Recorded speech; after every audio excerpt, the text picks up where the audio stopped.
The story begins not with a single decision or a dramatic moment on the battlefield, but with a quiet miscalculation that would echo across continents and reshape the course of the Second World War. In the late 1930s, as tensions mounted in Europe and Asia, military planners in Berlin, Tokyo, and Rome conducted assessments of potential adversaries. They studied industrial capacity, examined production figures, and evaluated the military readiness of nations that might oppose their ambitions. Among these potential opponents was the United States of America, a nation that had remained largely isolationist, distant from the conflicts brewing in the Old World. The consensus among Axis strategists was clear and confident. America, they believed, was soft, unprepared, and incapable of transforming its peacetime economy into a war machine that could challenge the established military powers of Germany, Japan, and Italy. If you're enjoying this deep dive into the story, hit the subscribe button and let us know in the comments from where in the world you are watching from today. They saw a nation focused on consumer goods, automobiles, and domestic comforts. They saw factories designed for civilian life, not military production. They laughed at the possibility that this distant democracy could ever pose a serious industrial threat to their carefully honed war apparatus. German intelligence reports from 1939 estimated that American aircraft production capacity stood at approximately 2,000 planes per year, a figure that seemed manageable, even trivial, compared to the Luftwaffe's own production. Japanese naval planners, confident in their carrier-based air power and the quality of their Zero fighters, dismissed American aviation as technologically backward and strategically irrelevant. Italian military theorists, focused on Mediterranean dominance, paid little attention to American capacity at all. Yet within this dismissal lay the seeds of one of history's most profound strategic errors. The question that would haunt Axis leadership for the remainder of the war was simple but devastating. How could they have been so catastrophically wrong? When the United States entered the war in December 1941, following the attack on Pearl Harbor, the response from American industry was neither immediate nor automatic.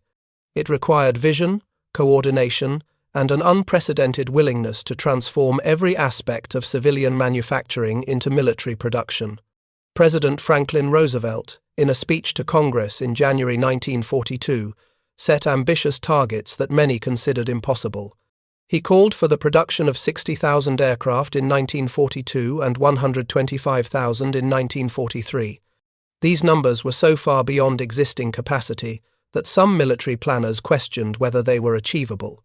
Donald Nelson, chairman of the War Production Board, faced the monumental task of coordinating this transformation across thousands of companies, millions of workers, and an economy that had never attempted anything on this scale. The challenge was immense.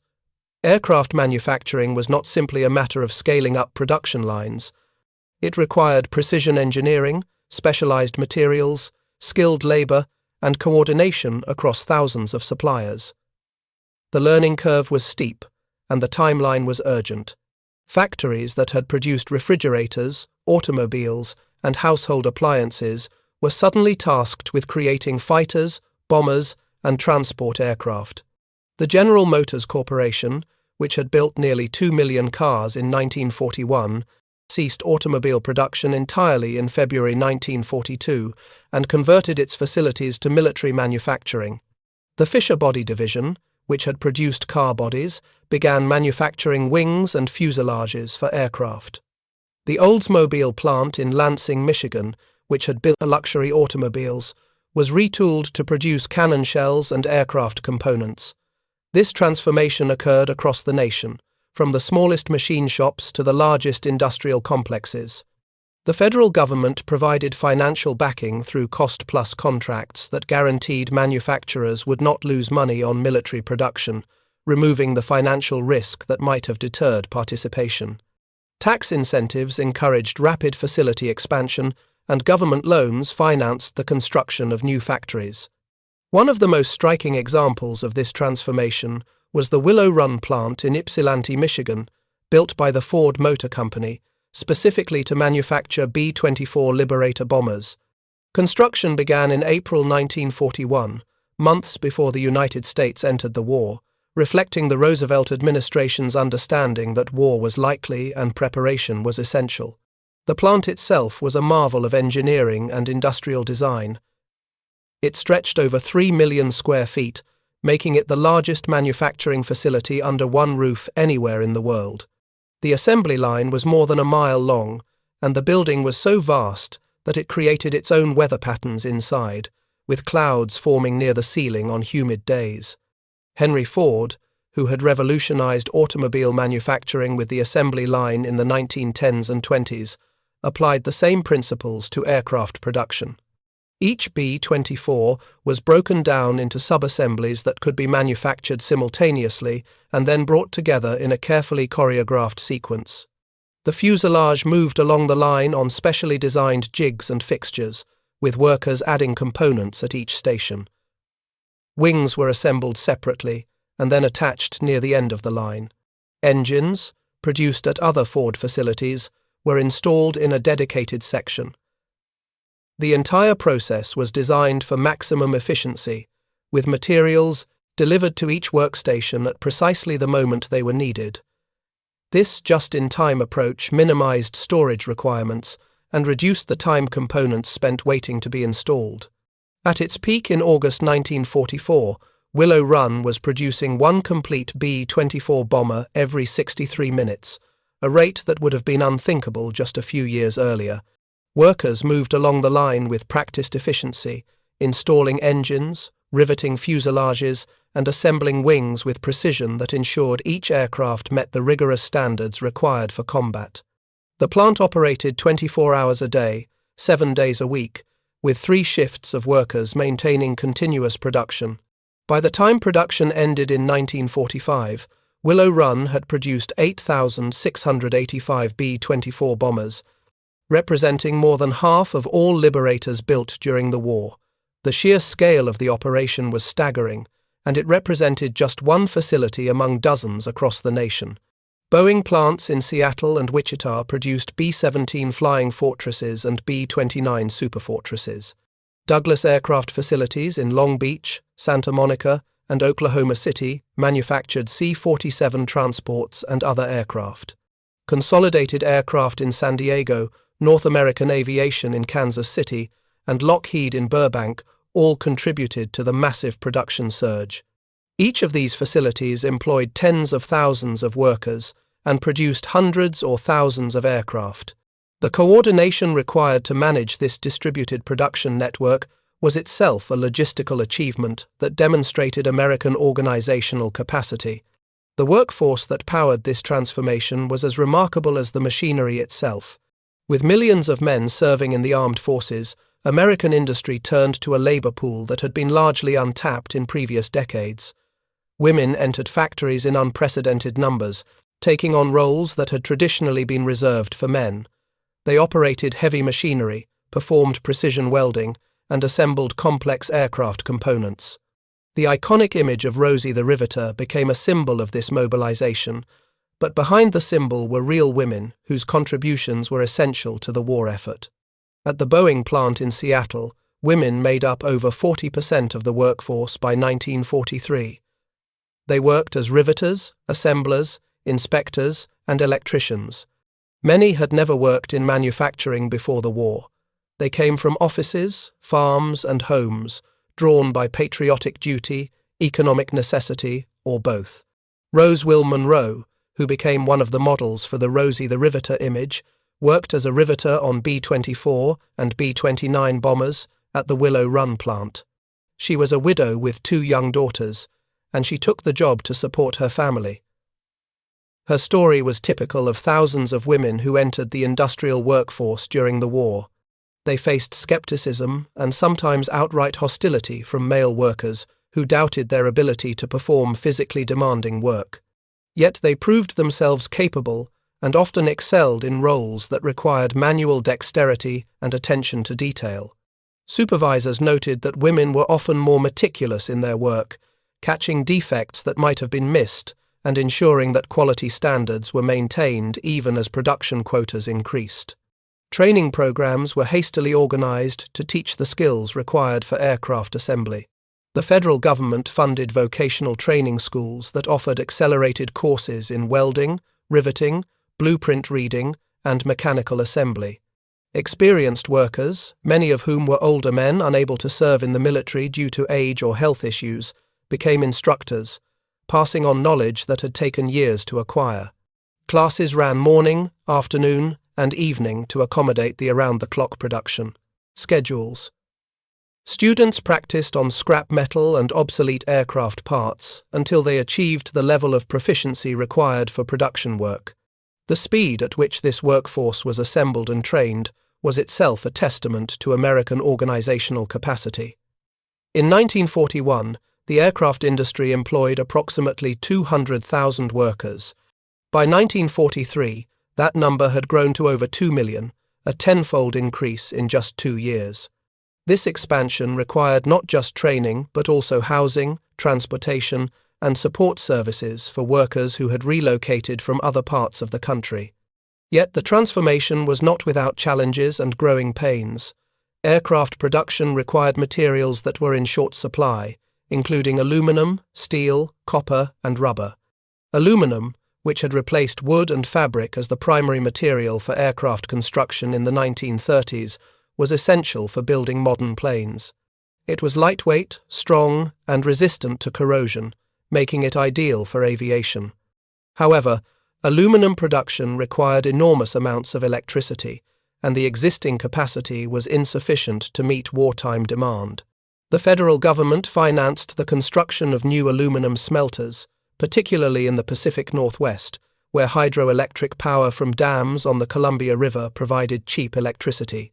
By 1943, American aluminum production had tripled from pre-war levels, reaching over 2 million tons per year. This expansion was critical to maintaining aircraft production, as each bomber required several tons of aluminum, and even smaller fighters needed substantial quantities.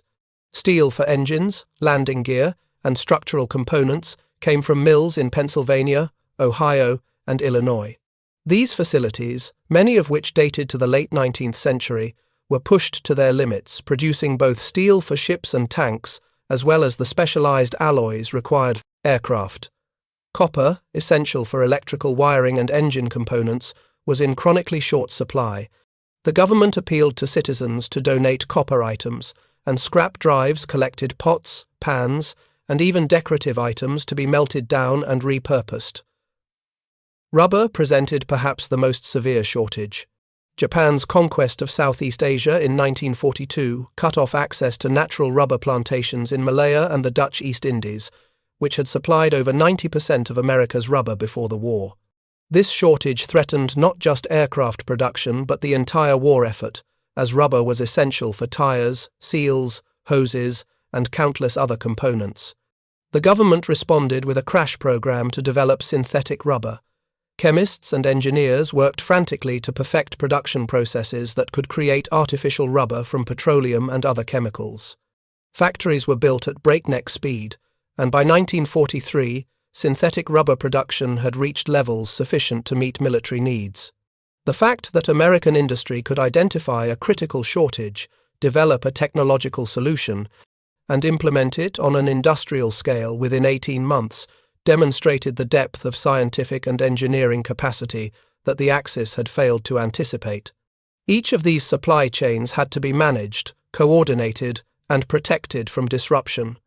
The War Production Board established allocation systems that prioritized military needs over civilian consumption. Rationing programs limited civilian access to gasoline, rubber, and metal products. Scrap drives became a regular feature of home front life, with communities competing to collect the most material for recycling. The government instituted rationing programs that limited civilian consumption of everything from gasoline to sugar to shoes. Citizens received ration books with stamps that determined how much of scarce goods they could purchase. Meatless Tuesdays and victory gardens encouraged people to reduce their consumption and grow their own food. These measures were not universally popular, but they were accepted as necessary sacrifices for the war effort. The entire economy was reoriented toward a single goal: victory in the war. This mobilization extended beyond manufacturing to transportation, finance, and agriculture. The United States Maritime Commission oversaw the construction of merchant ships to transport materials and finished aircraft across the Atlantic and Pacific. The famous Liberty ships, mass-produced cargo vessels, were built at a rate that seemed impossible. The record for constructing a Liberty ship was set in November 1942, when the SS Robert E. Peary was assembled in just 4 days and 15.5 hours from keel laying to launch. Ports on both coasts operated around the clock, loading and unloading vessels with a speed and efficiency that was constantly being refined. Longshoremen worked in shifts to ensure that ships spent minimal time in port, reducing the vulnerability to submarine attack and maximizing the number of voyages each vessel could complete. Railways transported raw materials to factories and finished aircraft to ports and air bases. The rail network, which had been struggling financially during the Depression, suddenly became critical infrastructure. The government coordinated train schedules to prioritize military shipments, and railroad workers put in long hours to keep the system functioning. The financial cost of this mobilization was staggering. The federal government spent approximately $300 billion on the war effort between 1941 and 1945, a sum equivalent to roughly $4 trillion in today's money when adjusted for inflation. Much of this spending was financed through borrowing, with the government selling war bonds to citizens and institutions. The national debt increased from approximately $40 billion in 1941 to $260 billion by the end of the war. Yet this massive expenditure produced tangible results in the form of the largest military force ever assembled, and an industrial capacity that dwarfed anything the world had seen. At the same time, engineers and designers worked to improve aircraft designs, incorporating lessons learned from combat operations. Early models were often flawed, suffering from mechanical failures, inadequate armor, or insufficient firepower. The P-39 Airacobra, which entered service in 1941, was initially deployed as a fighter, but proved disappointing in that role. Its performance at high altitudes was poor, and it was outclassed by German fighters over Europe. However, when transferred to the Soviet Union under Lend-Lease, it found a more suitable role in low-altitude ground attack missions and became one of the most successful fighters on the Eastern Front. Feedback from pilots and maintenance crews in Europe and the Pacific was relayed back to designers, who made modifications and improvements. Field modification kits were developed to address immediate problems, and changes were incorporated into new production aircraft as quickly as possible. This iterative process meant that American planes were not static. They evolved continuously throughout the war, adapting to the changing demands of combat. The P-51 Mustang exemplifies this evolutionary process. The Mustang was originally designed to meet a British requirement for a fighter in 1940. The initial versions, powered by Allison engines, had excellent performance at low and medium altitudes, but were disappointing at the high altitudes where bomber escort missions were fought over Europe. In 1942, engineers at North American Aviation and Rolls-Royce collaborated to install the Merlin engine, originally designed for the British Spitfire, into the Mustang airframe. The result was transformative. The Merlin-powered Mustang had exceptional performance at all altitudes, long range when equipped with drop tanks, and handling characteristics that pilots praised enthusiastically. By late 1943, P-51 Mustangs were escorting bombers deep into Germany, engaging Luftwaffe fighters on equal or better terms, and gradually achieving air superiority over Europe. The Mustang became arguably the finest fighter aircraft of the war, and over 15,000 were produced. Its development demonstrated the importance of international collaboration, as the marriage of American airframe design and British engine technology created a weapon system that neither country could have produced alone. The willingness to adopt foreign technology and combine it with domestic expertise was another advantage that more rigid Axis procurement systems struggled to match. German and Japanese designers often pursued perfection rather than practical effectiveness, producing aircraft that were technically impressive but difficult to manufacture in large numbers. The psychological impact of this production surge on Axis leadership cannot be overstated. In the early stages of the war, German and Japanese planners had counted on their ability to maintain qualitative and quantitative superiority in the air. Germany had pioneered the use of coordinated air power in its blitzkrieg campaigns in Poland, Norway, France, and the early stages of Operation Barbarossa.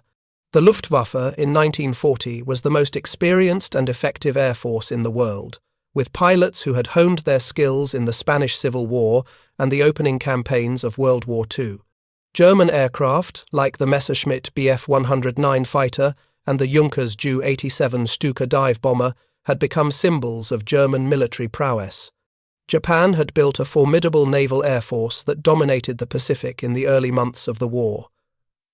The Mitsubishi A6M0 fighter was superior to any Allied fighter in the Pacific theater in late 1941 and early 1942, with better maneuverability, longer range, and experienced pilots who had been fighting in China since 1937. Both nations had invested heavily in aircraft development and production, and both believed that their technological edge and industrial capacity would be sufficient to sustain their military objectives. German planners estimated that they could produce approximately 15,000 aircraft per year, a figure they considered adequate given their qualitative advantages and the assumption that the war would be won quickly through decisive campaigns.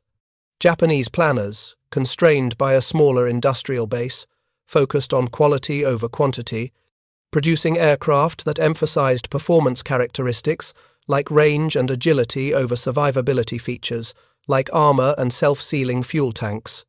The appearance of American aircraft in large numbers shattered these assumptions. Intelligence reports filtering back to Berlin and Tokyo documented an industrial output that defied their initial estimates.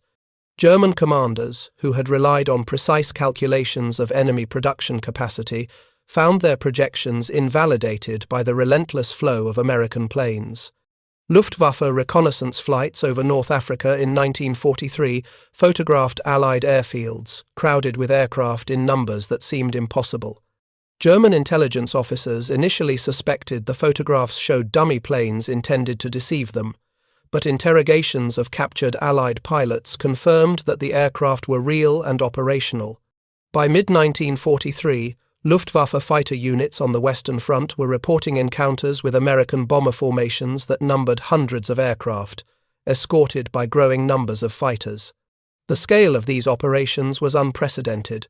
A single raid might involve 600 or more bombers, each carrying several tons of explosives, supported by an equal number of escort fighters. German fighter pilots, even the experienced aces who had survived years of combat, found themselves overwhelmed by sheer numbers. They could shoot down individual bombers, but the formations kept coming, and American fighters increasingly dominated the skies. Japanese strategists, already stretched thin across the vast Pacific theater, faced an adversary whose resources seemed limitless. The realization that the United States could not only match but vastly exceed Axis production created a strategic dilemma that had no easy solution. In October 1943, Admiral Isoroku Yamamoto, the architect of the Pearl Harbor attack, was quoted in captured Japanese documents as acknowledging that Japan had awakened a sleeping giant.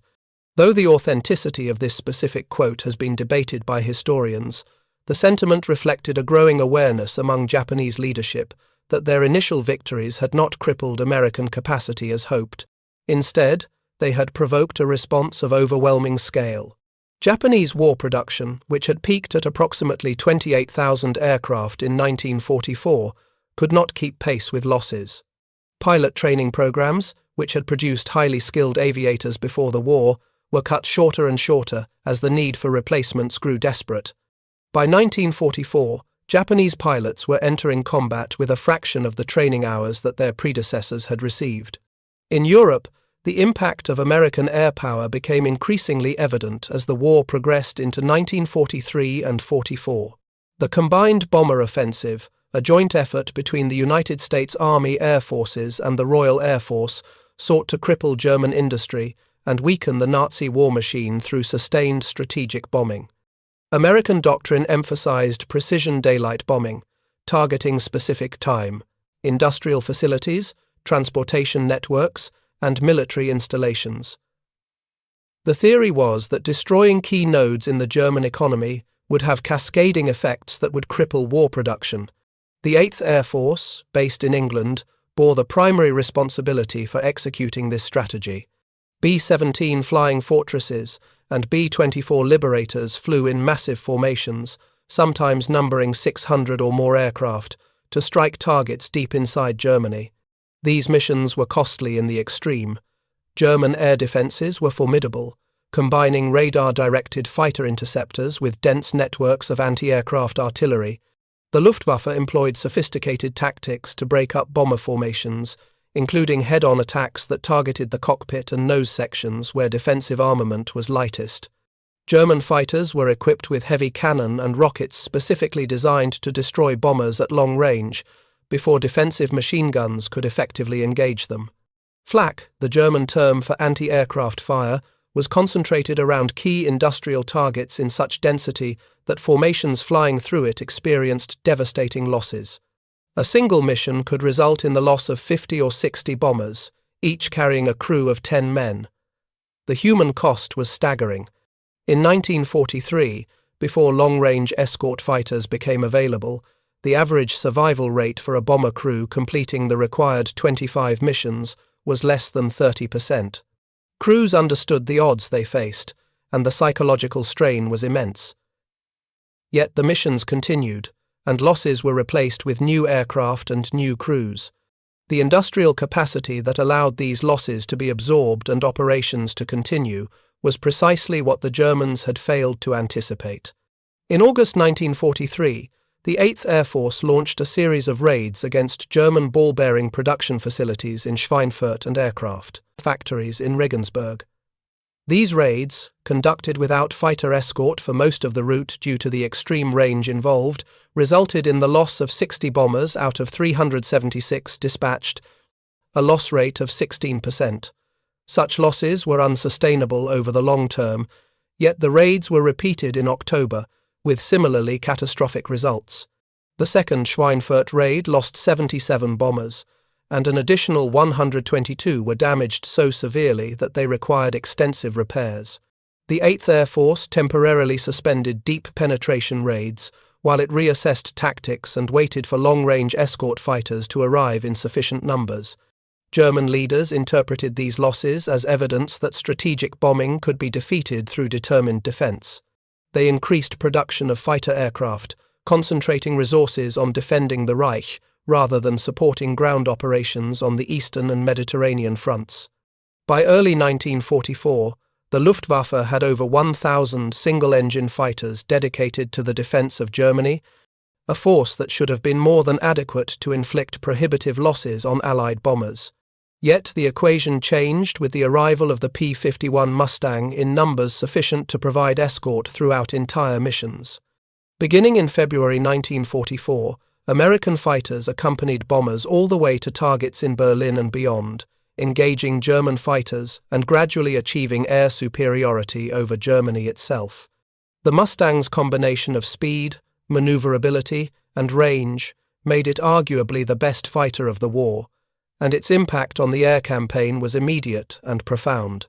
German fighter losses mounted to unsustainable levels as American pilots, increasingly experienced and flying superior aircraft, destroyed the Luftwaffe in a war of attrition. During a single week in February 1944, known as Big Week, the 8th Air Force and 15th Air Force flew over 3,000 sorties against German aircraft production facilities and airfields. The raids destroyed substantial portions of German fighter production capacity and forced the Luftwaffe into massive air battles that resulted in the loss of over 400 German fighters and, more critically, experienced pilots who could not be replaced. The Luftwaffe never recovered from these losses. By the time of the D-Day landings in June 1944, Allied air superiority over Western Europe was absolute. German fighters were rarely seen over the invasion beaches, and Allied ground forces advanced with close air support that German troops could not match. The material reality of American production became viscerally apparent to German soldiers on the ground. Luftwaffe pilots who survived being shot down and German troops captured on various fronts reported their shock at the abundance of Allied equipment. Prisoners interrogated by American intelligence officers frequently commented on the quantity and quality of supplies available to Allied forces. German soldiers, who by 1944 were experiencing chronic shortages of fuel, ammunition, and even basic rations, found it demoralizing to confront an enemy who seemed to have limitless resources.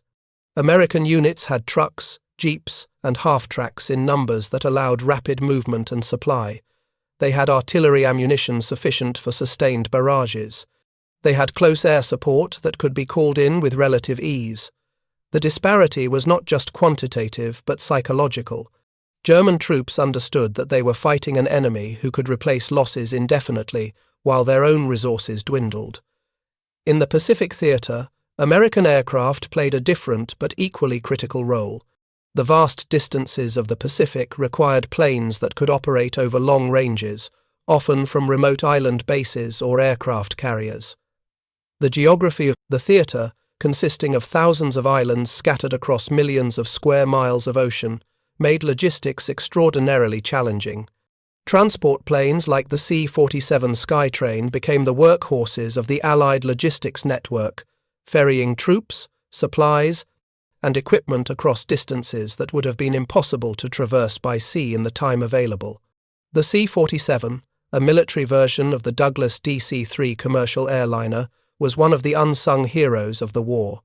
It was not glamorous, and it did not receive the attention given to fighters and bombers, yet it was absolutely essential to Allied operations in every theatre.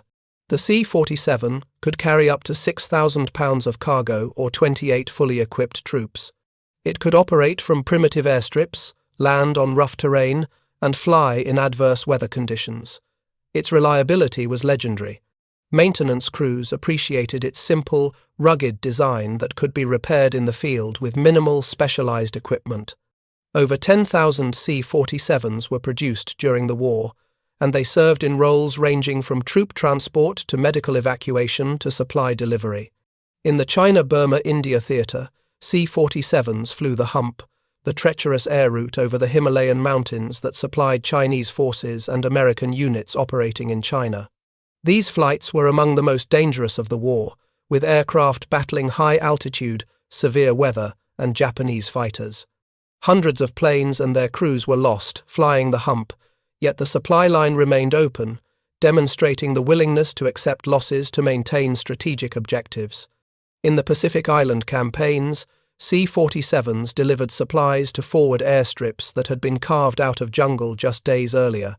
They evacuated wounded soldiers from combat zones, flying them to rear area hospitals where they received treatment that saved lives that would have been lost in previous wars.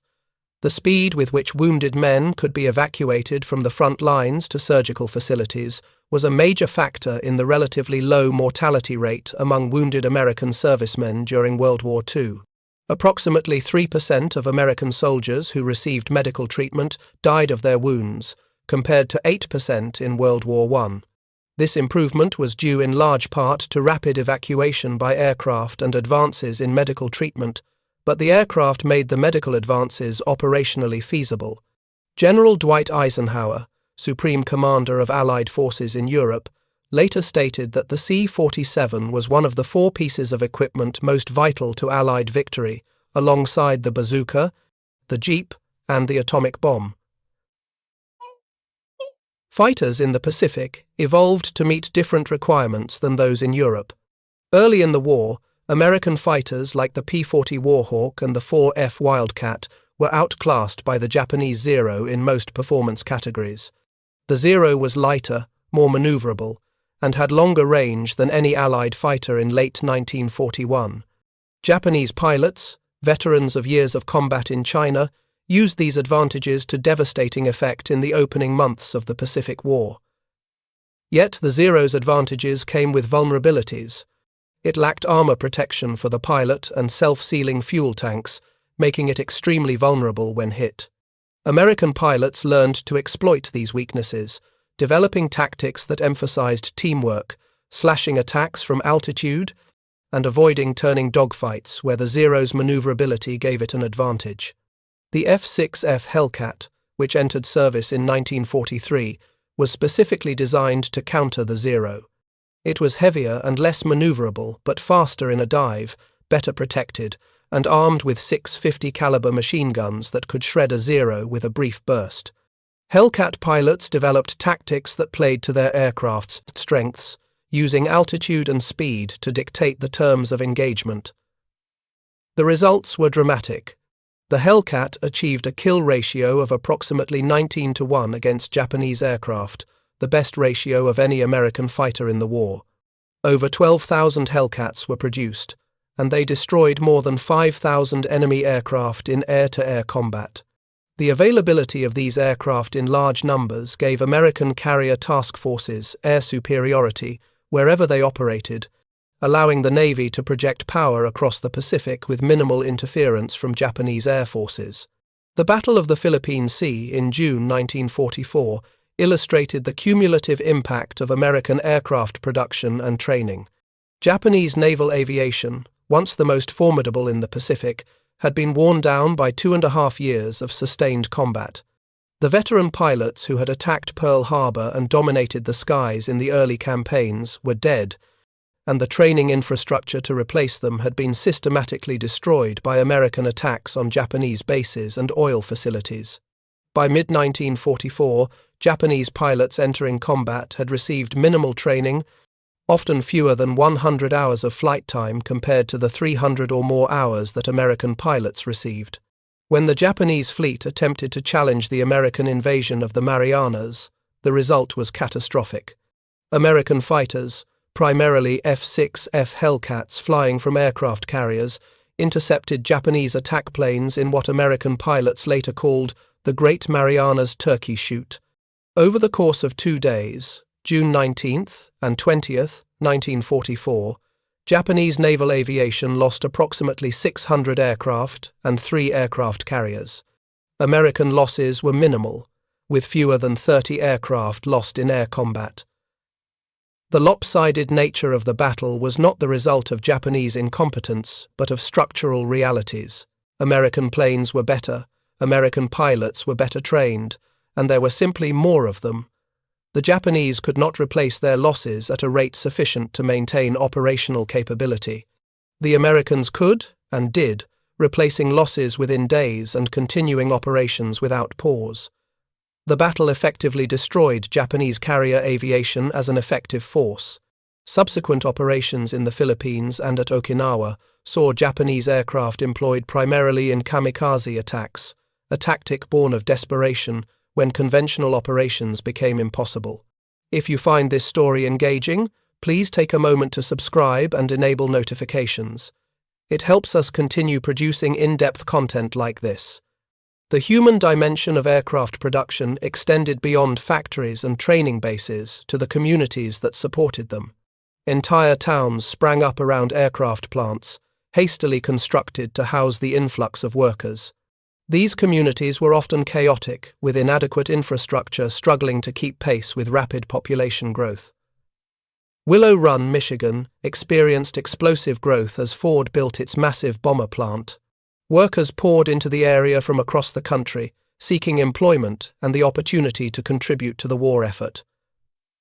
Housing was in desperately short supply. Trailer parks and temporary housing projects were constructed, but demand far exceeded supply. Workers lived in converted barns, garages, and any structure that could provide shelter. Families doubled up in small apartments, and boarding houses rented beds in shifts to accommodate workers on different schedules. The strain on local services was immense. Schools were overcrowded, with classes running in multiple shifts to accommodate the children of war workers. Medical facilities were overwhelmed, and doctors worked long hours treating industrial injuries, infectious diseases spread by overcrowding, and the ordinary ailments of daily life. Local governments, designed to serve small communities, suddenly found themselves managing populations that had tripled or quadrupled in a matter of months. Roads were clogged with traffic as workers commuted to plants. Public transportation was inadequate, and companies organized car pools and chartered buses to get workers to their shifts on time. The challenges were enormous, yet these communities displayed remarkable resilience and adaptability. Neighbors helped one another navigate the difficulties of wartime life, sharing resources, information, and support. Churches, civic organizations, and labor unions provided social cohesion and organized activities that gave people a sense of normalcy amid the chaos. The shared sense of contributing to the war effort created bonds that transcended the hardships. People understood that their sacrifices, whether in the form of long work hours, cramped living conditions, or separation from family members serving overseas, were part of a larger national endeavor. This collective purpose sustained morale even as the war dragged on year after year. The factories themselves were microcosms of American society, bringing together people from diverse backgrounds and experiences. Southern blacks migrated north in large numbers during the war, seeking employment in defense industries and escaping the rigid segregation of the Jim Crow South. This great migration, which had begun during World War I, accelerated dramatically during World War II. African American workers took jobs in aircraft plants, shipyards, and steel mills, often facing discrimination and hostility from white workers and management. Segregation persisted in many defense plants, with separate facilities for black and white workers. Yet the acute labor shortage and the need to maximize production gradually broke down some barriers. By 1944, black workers were employed throughout the defense industry, though they often faced assignment to the least desirable jobs and limited opportunities for advancement. The experience of working in integrated or semi-integrated environments, earning decent wages, and contributing to a cause that was presented as a fight for freedom and democracy created expectations that would fuel the civil rights movement in the post-war years. Mexican-American workers, many recruited through the Bracero program that brought agricultural workers from Mexico, also contributed to war production. Women of all backgrounds entered the workforce, challenging gender norms and demonstrating capabilities that had been dismissed or ignored in peacetime.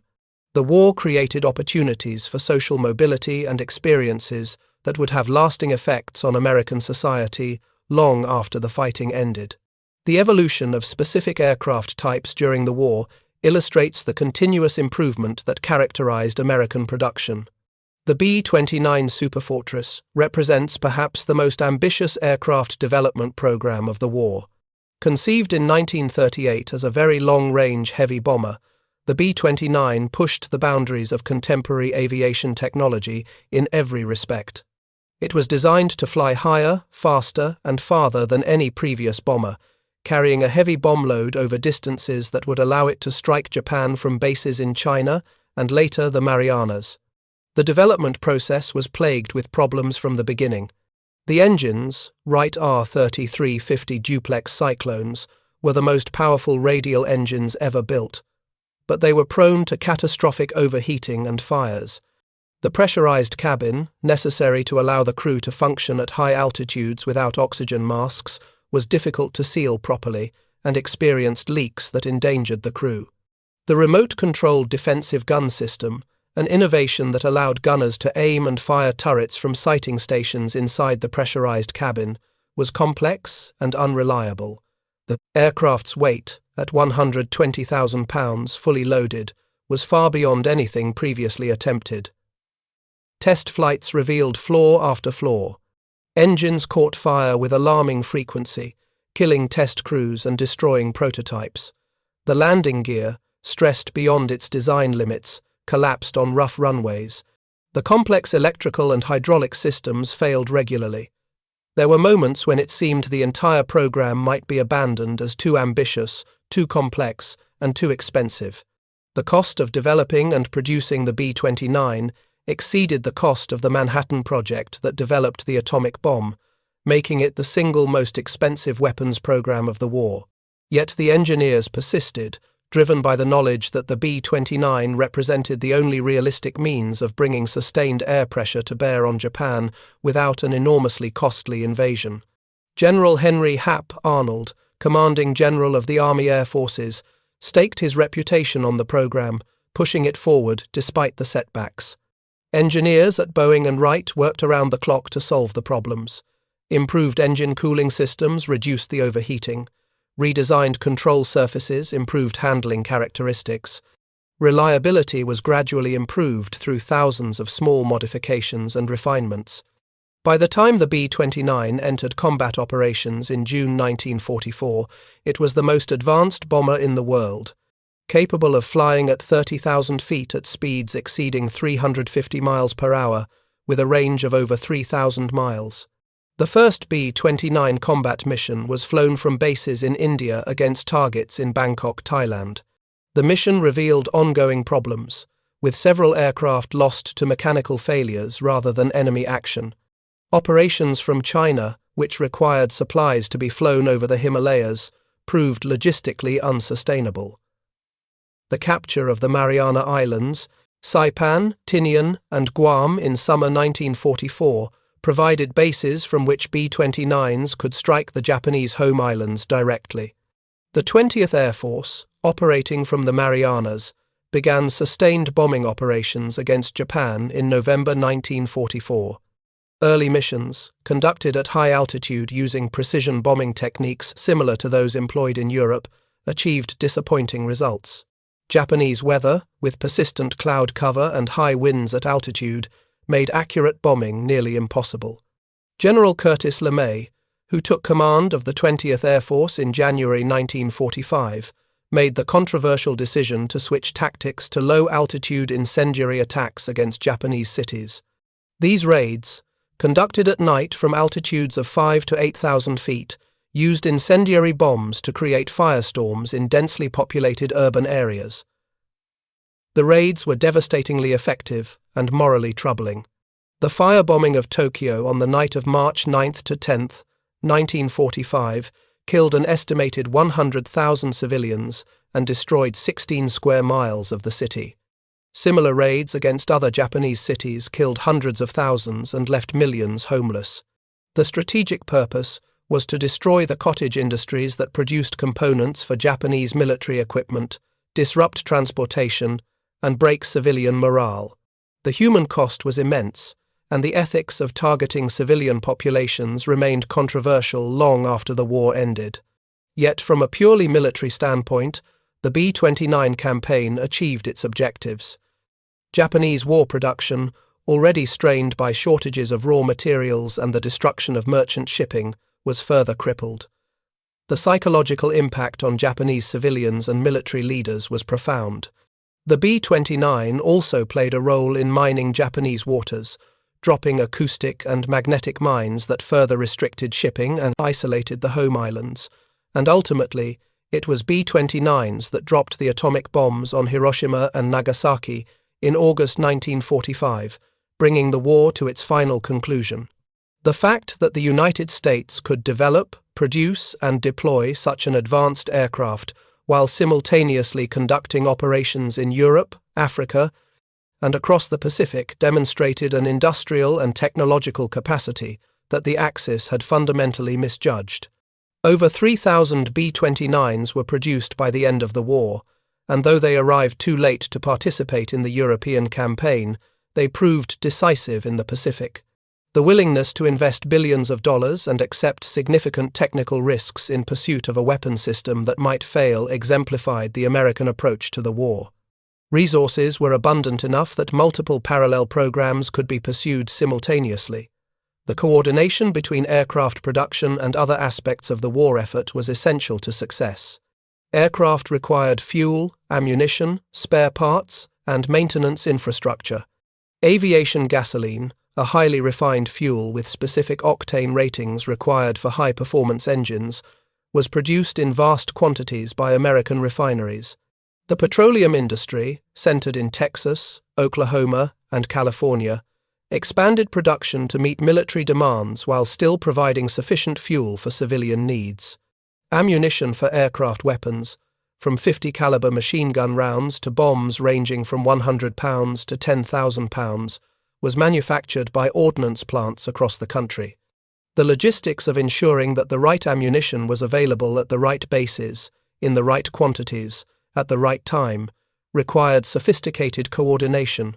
Spare parts, numbering in the hundreds of thousands of individual items, had to be manufactured, catalogued, shipped, and inventoried at bases around the world. Airfields had to be constructed, often in remote or hostile locations, to support operations.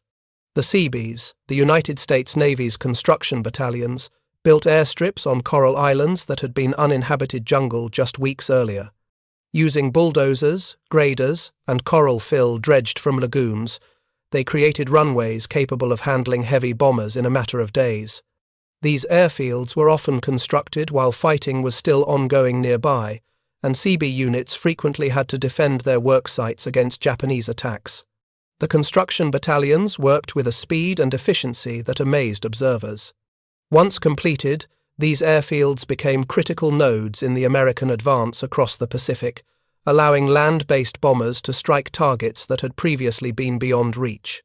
The airfield on Tinian, one of the Marianas, became the busiest airport in the world during the final months of the war, with B-29s taking off and landing around the clock. Mechanics and ground crews maintained aircraft under difficult conditions, often working outdoors in extreme heat or cold, with limited facilities and improvised tools. Their work was absolutely essential to keeping aircraft operational. A fighter squadron might have 24 aircraft assigned, but at any given time, a substantial number would be undergoing maintenance or repairs. Keeping an adequate number of planes flyworthy required constant effort from skilled mechanics who diagnosed problems, replaced components, and tested systems to ensure reliability. In the Pacific especially, the corrosive effects of salt air, high humidity, and tropical heat created maintenance challenges that had not been anticipated. Engines required frequent overhauls, electrical systems corroded and failed, and structural components weakened. Ground crews developed field-expedient solutions, improvising repairs with whatever materials were available, and keeping aircraft flying through ingenuity and determination. The strategic bombing campaign against Germany has been the subject of intense debate among historians and military analysts for decades. Critics have questioned the effectiveness of bombing in achieving its stated objectives, and have pointed to the immense cost in lives and resources. American bomber crews suffered casualty rates comparable to infantry units engaged in sustained ground combat. The 8th Air Force, which bore the brunt of the bombing campaign in Europe, suffered over 26,000 killed in action and nearly 20,000 wounded or captured. These figures represent approximately 1 in 4 airmen who served in the 8th Air Force, a casualty rate that exceeded that of most ground combat units. Individual bomber groups sometimes lost half their aircraft and crews in a single disastrous mission. The psychological toll on surviving crew members was severe. They watched friends and colleagues die in burning aircraft, saw planes explode in mid-air, and returned from missions knowing that their chances of surviving a full tour of duty were statistically poor. The destruction of German cities killed hundreds of thousands of civilians and raised profound moral questions about the conduct of the war. The firebombing of Dresden in February 1945, conducted primarily by British bombers but involving American forces, killed an estimated 25,000 people and destroyed one of Europe's most beautiful historic cities. The raid occurred when Germany's defeat was already certain, leading to accusations that it served no military purpose and constituted a war crime. Similar questions have been raised about the overall strategic bombing campaign. Did the destruction justify the cost? Could the resources devoted to bombing have been used more effectively in other ways? These are legitimate questions that deserve serious consideration. Yet, from a purely military standpoint, examining the campaign's effects on German war production and military capability, the bombing had significant impacts that extended beyond the physical destruction of factories and transportation networks. It forced Germany to divert enormous resources to air defense, including fighters, anti-aircraft guns, and personnel that could have been used on other fronts. By 1944, over 1 million Germans were employed in air defense roles, manning flak batteries, operating radar stations, and serving in fighter units. These personnel were unavailable for service on the Eastern Front, where the Wehrmacht was engaged in a desperate struggle against Soviet forces. Thousands of 88mm anti-aircraft guns, which were also highly effective anti-tank weapons, were tied down in Germany defending cities rather than supporting armoured units in Russia or France. The Luftwaffe was forced to concentrate fighter production and assign its best pilots to defend the homeland, weakening air support for ground operations. German industry, forced to disperse production facilities to protect them from bombing, lost efficiency. Transportation networks, subjected to systematic attacks, struggled to move raw materials, components, and finished goods. The attacks on synthetic fuel plants, which intensified in mid-1944, created critical shortages that crippled both the Luftwaffe and German armoured forces. By the final months of the war, German tanks and aircraft were often immobilized for lack of fuel, despite being mechanically operational. Perhaps most importantly, from a strategic perspective, the bombing demonstrated to German civilians and military leaders that the Reich could not protect its homeland. The Nazis had promised security and prosperity through military conquest. The reality by 1944 was burning cities, disrupted services, and the constant fear of air raids. This psychological impact, though difficult to quantify, undermined confidence in the Nazi regime's ability to win the war and contributed to the erosion of German morale. The bombing campaign tied down resources, disrupted production, created fuel shortages, and demonstrated the Reich's vulnerability. These were significant strategic achievements, though the moral and human costs remained deeply troubling. The development of long-range escort fighters was crucial to the success of the bombing campaign and provides another example of American industrial responsiveness to battlefield requirements. Early raids deep into Germany suffered catastrophic losses because bombers lacked fighter protection over enemy territory. Existing escort fighters like the P-47 Thunderbolt and the P-38 Lightning had insufficient range to accompany bombers all the way to distant targets and back. German fighters could attack bomber formations with relative impunity once escort fighters had to turn back, inflicting losses that threatened to make daylight bombing unsustainable. The introduction of external drop tanks, which carried additional fuel that could be jettisoned when empty, extended the range of escort fighters. The P-47, equipped with two 108-gallon drop tanks, could escort bombers much deeper into Germany than previously possible. Yet it was the P-51 Mustang, equipped with drop tanks and powered by the Merlin engine, that fundamentally changed the equation. Mustangs could escort bombers all the way to targets in Berlin, Breslau, and even further east, engaging German fighters throughout the mission. The Mustang's combination of speed, maneuverability, and range made it superior to German fighters in most combat situations. American pilots, increasingly experienced and confident, began actively seeking combat with German fighters rather than simply defending bombers. Fighter sweeps ahead of bomber formations engaged German fighters on the ground and in the air, destroying them before they could attack the bombers. By early 1944, the balance had shifted decisively. German fighter losses exceeded replacement capacity, and pilot quality deteriorated as experienced aviators were killed and replaced with inadequately trained recruits. The transition from defensive to offensive fighter operations exemplified American tactical flexibility. Initially, escort fighters stayed close to bomber formations, reacting to German attacks. As the number and quality of escort fighters improved, tactics evolved to allow fighters more freedom to engage enemy aircraft aggressively. Fighter groups were assigned specific roles within the escort, with some remaining close to bombers, while others ranged ahead or to the flanks, seeking to disrupt German attacks before they developed. Top-scoring American aces like Major George Preddy, Captain Don Gentile, and Colonel Francis Gabreski built their records flying Mustangs and Thunderbolts in escort missions over Europe.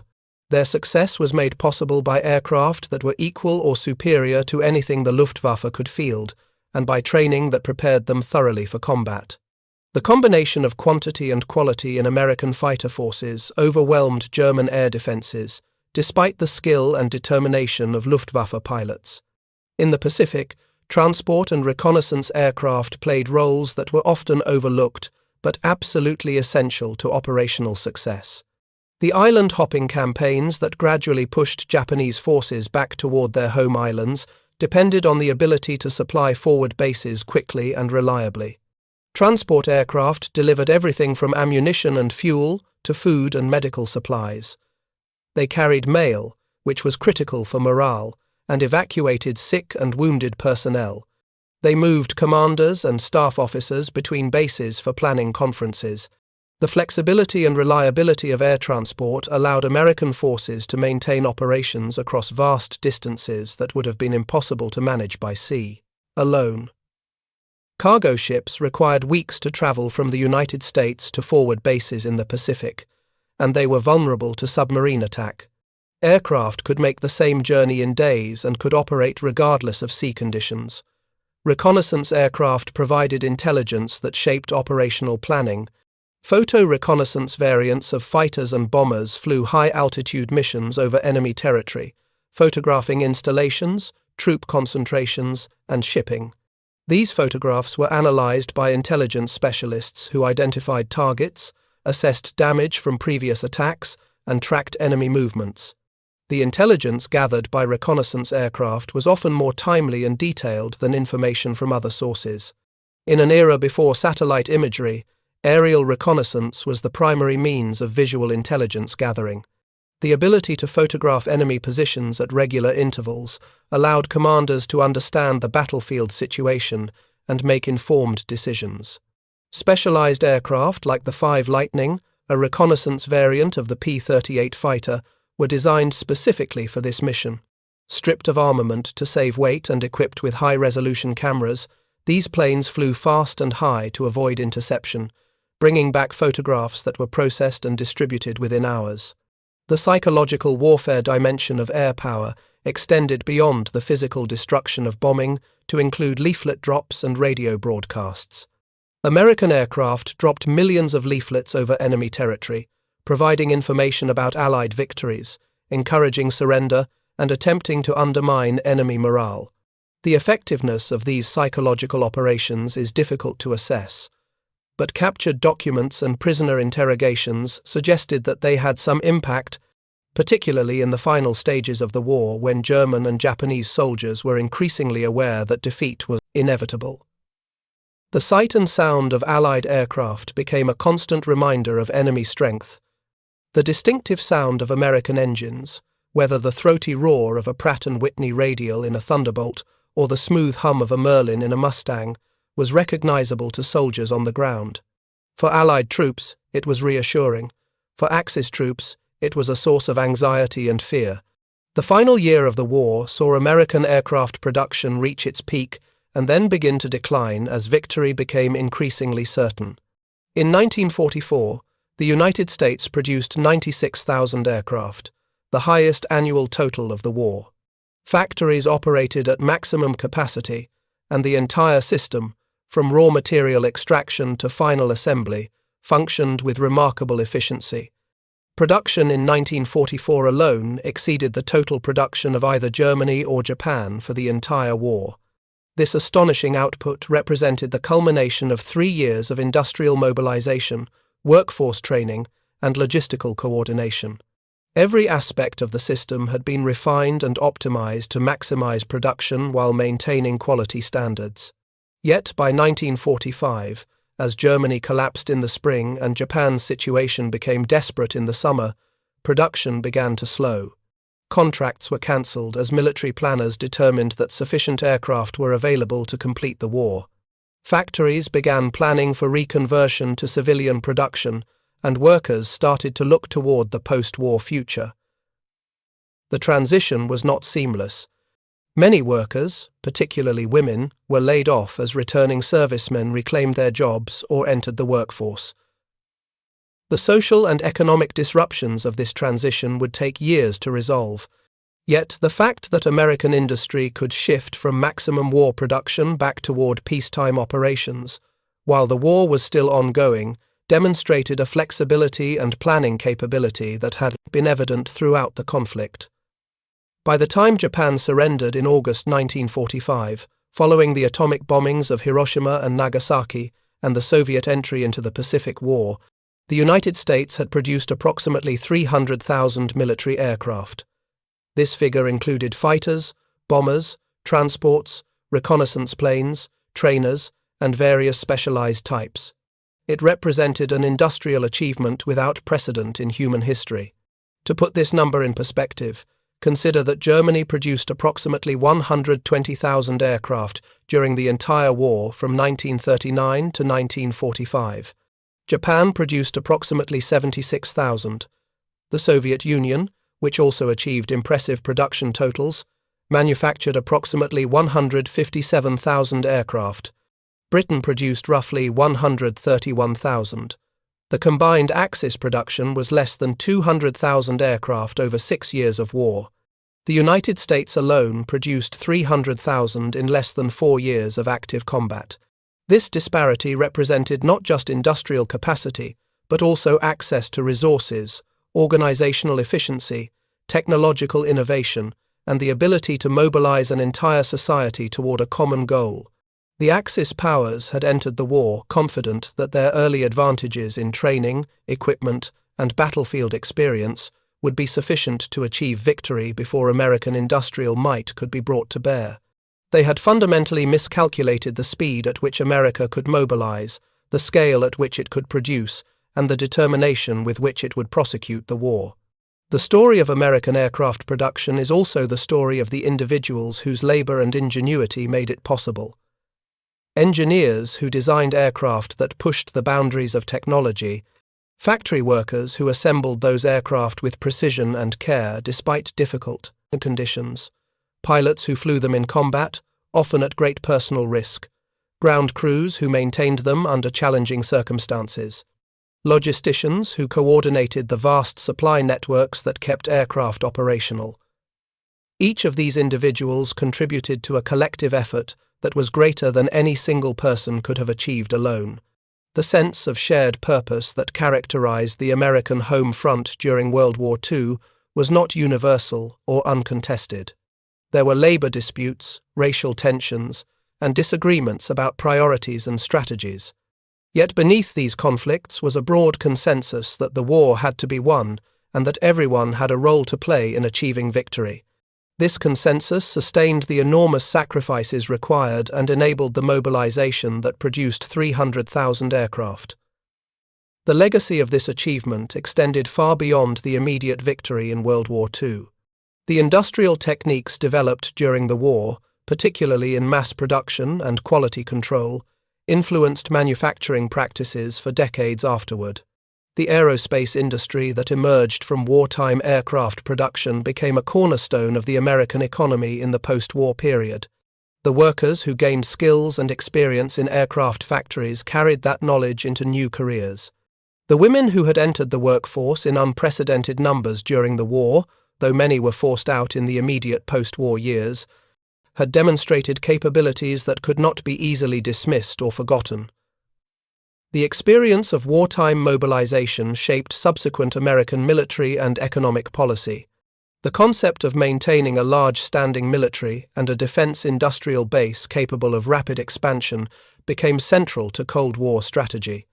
The lessons learned about coordination between government, industry, and military in pursuit of common objectives influenced everything from the interstate highway system to the space program. The recognition that technological superiority and industrial capacity were as important as battlefield tactics shaped military planning and procurement. The Manhattan Project, which developed the atomic bomb, demonstrated that massive scientific and industrial resources could achieve objectives that seemed impossible. The same approach would be applied to developing jet aircraft, guided missiles, computers, and eventually landing humans on the moon. For the Axis powers, the realization of American industrial capacity came too late to change their strategic course. By the time German and Japanese leaders fully understood the scale of production they faced, their own situations had deteriorated beyond recovery. Germany, fighting a multi-front war against opponents with overwhelming material superiority, could not win a prolonged conflict regardless of tactical skill or individual heroism. Japan, isolated from resources and facing an enemy that could replace losses faster than they could be inflicted, was in an impossible position. The initial laughter and dismissal with which Axis planners had greeted American industrial capacity turned to desperation and ultimately to acceptance of defeat. The strategic error of underestimating American potential was compounded by the inability to adjust strategy once the error became apparent. Both Germany and Japan continued fighting long after any rational assessment would have concluded that victory was impossible, at enormous cost to their own populations and to the peoples they had conquered. The question of whether the war could have ended sooner, with less destruction and loss of life, remains one of the most difficult ethical and strategic questions of the conflict. The decision to continue fighting when defeat was inevitable prolonged suffering for millions. Yet the alternative, surrender or negotiated peace on terms that might have allowed Axis regimes to survive in some form, was unacceptable to Allied leadership who had committed to unconditional surrender. The industrial capacity that produced 300,000 aircraft gave the Allies the luxury of fighting until they could dictate terms completely. There was no need to accept a compromise peace or to halt operations before total victory was achieved. This removed any incentive for negotiation and ensured that the war would be fought to absolute conclusion. The human cost was immense. Millions died in the final year of the war, including Holocaust victims murdered even as Germany collapsed, civilians killed in bombing raids and ground combat, and soldiers on all sides who fell in battles that occurred after the outcome was no longer in doubt. The story of American aircraft production during World War II is ultimately a story about the relationship between industrial capacity, national will, and strategic outcomes. The Axis powers had assumed that early military advantages and superior training would be sufficient to win the war before American industry could reach full production. This assumption proved catastrophically wrong. The speed and scale at which the United States transformed its economy from peacetime to wartime production exceeded anything the Axis had anticipated or could match. The willingness of American society to accept the sacrifices and disruptions necessary for total mobilization demonstrated a national commitment that Axis leaders had not believed possible in a democracy. The organizational capacity to coordinate production across thousands of facilities, employ millions of workers, and deliver finished aircraft to battlefields around the world showcased logistical sophistication that few nations could replicate. The 300,000 aircraft were not just machines. Each represented countless hours of labor, tons of raw materials, gallons of fuel, and the coordinated effort of designers, manufacturers, transporters, and maintainers. Each carried the hopes of a nation committed to victory and the determination of individuals who understood their role in the larger effort. The pilots who flew these aircraft into combat, the crews who maintained them, and the workers who built them were all participants in an endeavor that shaped the outcome of the most destructive conflict in human history. The fact that the Axis powers laughed at American industrial capacity in the early years of the war, only to be overwhelmed by it as the conflict progressed, stands as a reminder that underestimating an opponent's potential is among the most dangerous errors a strategist can make. Wars are not won solely on the battlefield. They are won in factories, shipyards, training facilities, and the countless unglamorous places where the machinery of modern warfare is created and sustained. The American achievement in aircraft production during World War II demonstrated that when properly mobilized and directed, a free society with access to resources and driven by common purpose could accomplish feats that seemed impossible. The transformation from an isolationist nation focused on domestic concerns to a military and industrial superpower capable of projecting power globally occurred in less than 4 years. This transformation was not inevitable. It required leadership that recognized the threat and acted decisively. It required citizens willing to sacrifice and contribute. It required innovation and flexibility in responding to challenges. It required the coordination of government, industry, and military toward shared objectives. The fact that these elements came together at a critical moment in history prevented Axis victory and shaped the world that emerged from the war.